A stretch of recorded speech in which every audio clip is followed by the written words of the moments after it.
আসসালামু আলাইকুম বন্ধুরা, কেমন আছেন? আশা করছি সকলে ভালো আছেন। দেখতে পাচ্ছেন আমাদের প্লাম্বার কাজের আরেকটি অংশ। এটি হলো আমরা যেই প্রত্যেক তলায় ইউনিটগুলোতে পানির লাইনটা দিয়ে থাকি, মেন লাইনটা এখান থেকে দেওয়া হয়। এটা হলো একটা রাইসের বলা হয়। তো এখানটা থেকে দেখতে পাচ্ছেন আমরা এই রুমটার মধ্যে পানির লাইনটা আজকে মাত্র চালু করলাম। মিটারটা দেখতে পাচ্ছেন, পানি যাচ্ছে। এই লেভেলে 9টি ইউনিট রয়েছে। 9টি ইউনিটের মিটার এক জায়গায় এখানে রাখা হয়েছে এবং আমি যাচ্ছি ইউনিটের ভিতরে। আপনারা দেখতে থাকুন যে ওখানে পানিটা কেমন স্পিড সব কিছু দেখতে পাবেন। এটা হলো 35 তলা 1 নম্বর রুমে ঢুকলাম। আমি আপনাদের দেখানোর চেষ্টা করছি।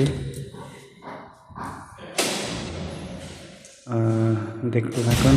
এটা হলো একটা সিং এরিয়া, কিচেন, আর এটা হলো টয়লেটের ভিতরে বেসিন।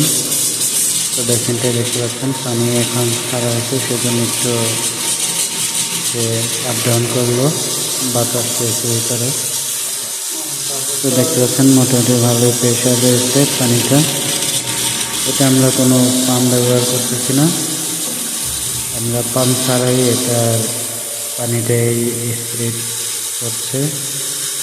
কারণ আমাদের যেই উপরে যে রিজার্ভ ট্যাঙ্কি সেটা হয়েছে 40 তলায় এবং এটা আমরা 35 তলায় ব্যবহার করতেছি। সেই জন্য 5টা তলার নিচে, এই জন্য পানির কোনো প্রয়োজন হয় না এক্সট্রাভাবে। এবং পাশে আমরা একটি ওয়াটার হিটার ইনস্টল করব। সেটা কিছুদিন আগে এখানে টাইলস চেঞ্জ করা হয়েছে, সেই জন্য ওয়াটার হিটারটা খুলে রাখা হয়েছে। তো ওয়াটার হিটারের ইনকামিং পয়েন্টটা আপনারা দেখতে পাচ্ছেন। আমাদের একজন দক্ষ মিস্ত্রি সেটা জয়েন দিচ্ছেন। এটি লাগা ড্রিল করার আগে ছবি দিবা, এই যে ময়লা উপরে ময়লা এবং এই যে নিচে ময়লা ধোয় নাই, পরিষ্কার করে নাই, আগে ছবি দিবা। এই কাজগুলো সম্পূর্ণ আমাদের শেষ পর্যায়ের দিকে আপনারা দেখতে পাচ্ছেন।